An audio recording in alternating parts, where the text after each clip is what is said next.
Misfits Boxing is coming to Telford, live on the zone this March. We've got action throughout the card, and tag team mania is the rave. Bdave, you're joining me. You've gone from foes to Pineda, foes with Pineda, to partnering with Pineda. How do you feel? I never knew it was him, so the beef wasn't really that personal. So I never really he was just I didn't ever know who he was. So he was just like a man that was placed in front of me, and y'all were like, fight him. And I was like, all right. How But did you I'm feel? excited to. Before we talk tag team, how did you feel? Well, you're in the ring. You've done your dancing. You've done your ring walking. You've entertained the crowd in your way, and then all the lights go out, and the Undertaker's music hits. How do you feel at that moment, thinking, is it the Undertaker? Is it whoever? Like, what's going through your head? Dude, everyone keeps asking me about that Undertaker. I don't even know who the Undertaker is. All right. It's WWE, yeah? Okay, yes. Class will be in I don't session even when know you what come back. the Class Undertaker will be in looks session like. when you I come back never to the watched UK. WWE. Oh, okay. That hurt like a shot to the heart, Dave. I'm not going to lie. But Everyone there loves it. it's amazing. It's amazing. It's amazing. But that's that aside. Either way for you, the lights go out, the bells hitting. Just talk to me if you will. That 30 seconds or so where you don't know who's coming out, the lights are off. It's the most surreal thing I think I've ever seen, and I'm watching from the stands.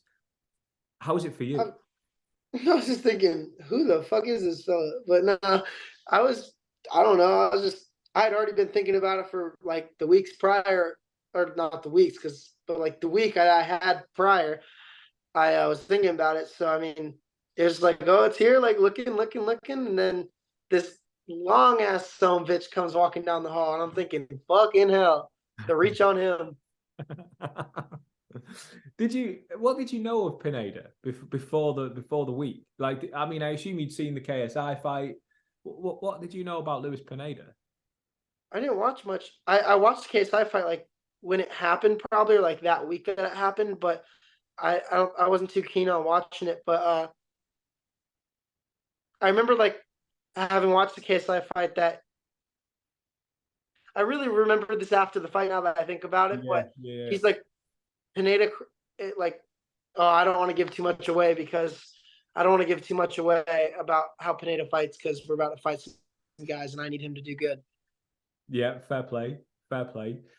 When he walked out, I have to say, when he walked out, the roar from the crowd was magnificent. It They love was, him. it was so good. What did They that love do? him. What did that do to you when you hear the It crowd did. going wild? It didn't do anything for me. They like had just like danced and sang with me for a minute there, and Yeah, then yeah, they true. were they were cool with me, and they were cool with Pineda. I mean, I didn't think nothing of it. I just thought like, shit, they like both of us. I mean, maybe they like him a bit more, maybe they don't. Either way, I mean, at least I'm not like the fans don't hate me, you know. They absolutely loved you. Let's make no bones about that. When you were dancing to Sweet Caroline before, that was again another one of these moments that will just go down in the photo albums. Have you just opened a little beer to because you're in training? They don't. I knew I need to stop drinking, but we'll worry about that later. But Maybe that's what happened in the Pineda fight. Not enough beers and cigarettes before the fight. I didn't have enough beer and cigarettes. That's what I'm saying. I know how much you put into that training camp, but maybe it could have been a little more. I A don't little know. more. Few lagers. Can So always do more. you've gone from watching him walk to the ring to that first bell starting. What was he like to fight against for you? Like, what kind of styles did he pose? And I appreciate you don't want to give too much away, but how did you Yeah, I feel? don't want to give too much away. I mean, I'm sure anybody can look at him. Like obviously, like, coaches and stuff like that who are like good at this stuff can look and figure out how to fight somebody. But he did do well with keeping me away with the double jab in the right hand, and then when I did like use my jab to get in on him, I'd like use like a double jab to get in, and then so I could set up the right hand. But by the time I got in, he was like he knew like I was about to crack him right hand, so he would grab onto me. So then the right hand never like really went a lot of times. So I mean, he was good about that. Like that's what stopped like a lot of bigger shots for me, I think. Yeah, no, completely. Uh, What do you then make of him? So the fight finishes, we know what happens, we move on, and then from nowhere, Misfits Boxing does what Misfits Boxing does and takes a ridiculous twist and turn, and we've got a tag team match, and it's you and your last opponent. Now, that was the twist last time, and now it's the twist this time. Bdave and Pineda bring the entertainment. Let's make no mistake about that. And I've got to say, man, your tweet about it, like, fair play. Do you know what? That was very funny when you announced it about Which tweet? when you were talking about father-son tag team match. Oh yeah, hell yeah! Thanks. I appreciate that. But how do you feel like? Talk to me a little bit now about you and him on this tag team venture together.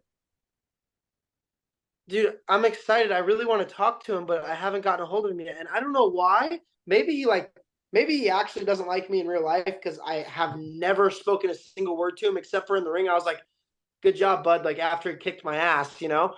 I was like, "Good job, bud," and he's like something. I don't even know what he said. It was something. Anyways, like bye or something. And I have not heard from him since. And I've reached out to him several times, but I haven't gotten any response back. I'm not 100% sure if he runs his own social media or doesn't, but he needs to reach out back to me because I want to talk to him. Maybe you need to learn to speak Spanish. True. I don't know any Spanish. Yeah, well, could that be a problem on tag team fight night if you're unable to communicate with your partner? It's not like we're passing a ball back and forth. One person's in the ring and then one person's in the ring, you know? I mean, I can appreciate there's going to be rules and there's going to be a little bit to learn, but how do you see it going? Being a tag team partner, maybe you want to get in the ring because you're seeing him. Maybe he's having success, and you think, I want some of that success. Maybe he's taking some punishment, and you want to get in there and take him out of there. How do you see this, or vice versa? If you're in the ring and maybe you want to get out, or you don't want to get out, and he's trying to get in, like how do you see this dynamic working? I'd be like, "Come here, bud. Come on, let me in." I'm gonna be gassed out, man. Buddy, you gotta get in there, but I gotta get out. Pretty much gonna be it, probably. Has the idea of tag team boxing ever crossed your mind before? Like, how do you see it?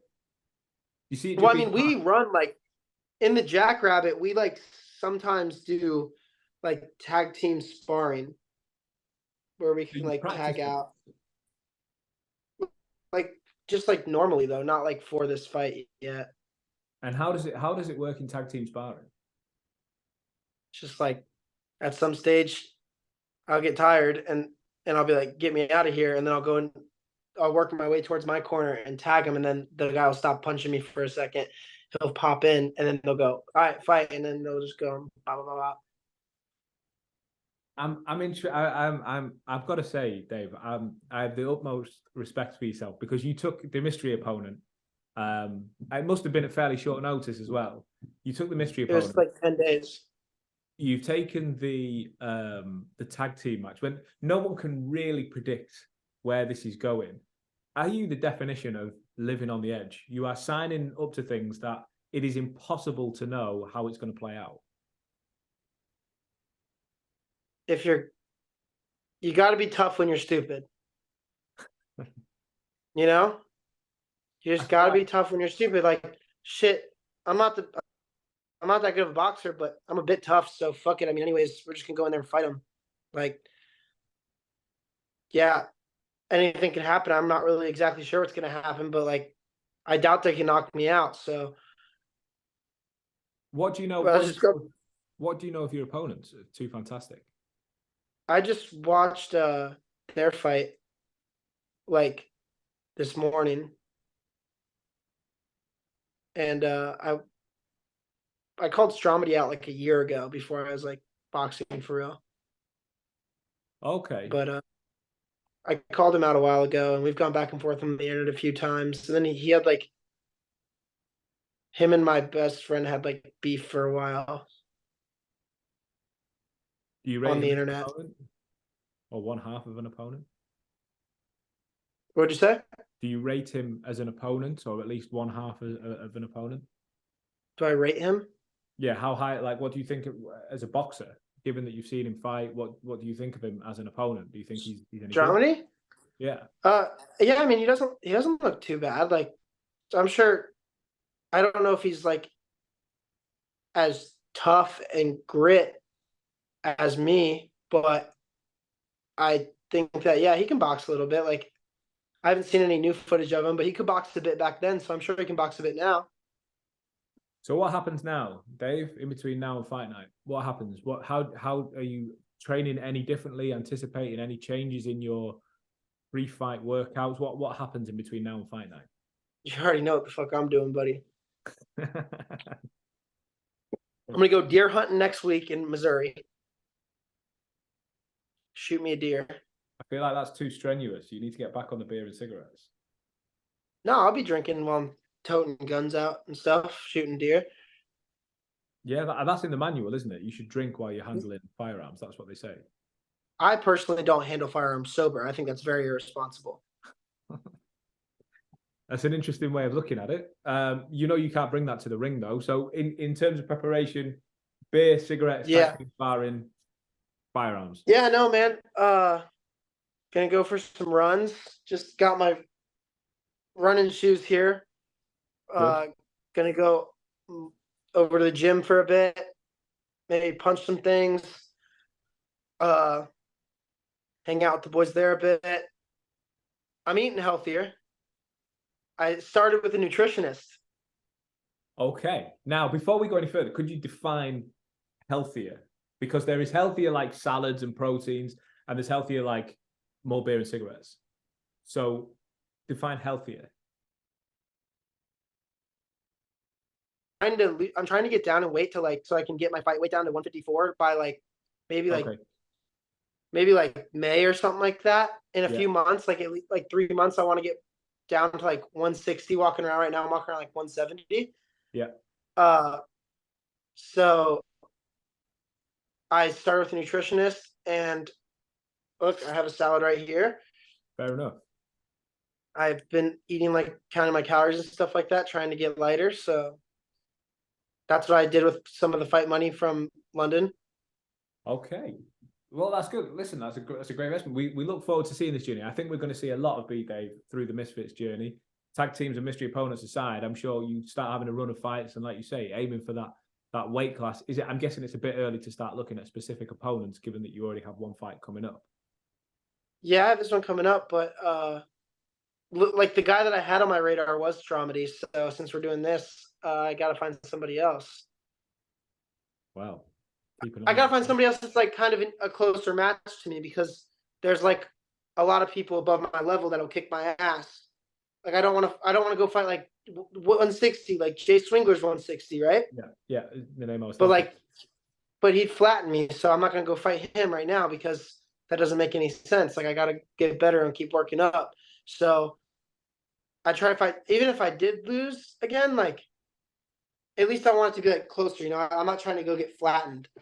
Is Jay Swingler someone that might be like a long-term target for you? Yeah, I think so for sure. Like I even mentioned it like earlier on, right before the last fight. Like I'd love to be like by the end of the year, like getting a lot better and killing it and getting in better shape, and then maybe Jay Swingler at the end of the year. But I don't know. Like we'll see. Okay. Well, Bdave, I'm going to let you get back to training, preparing, tag team, whatever it is that you do, salads and beers and everything else.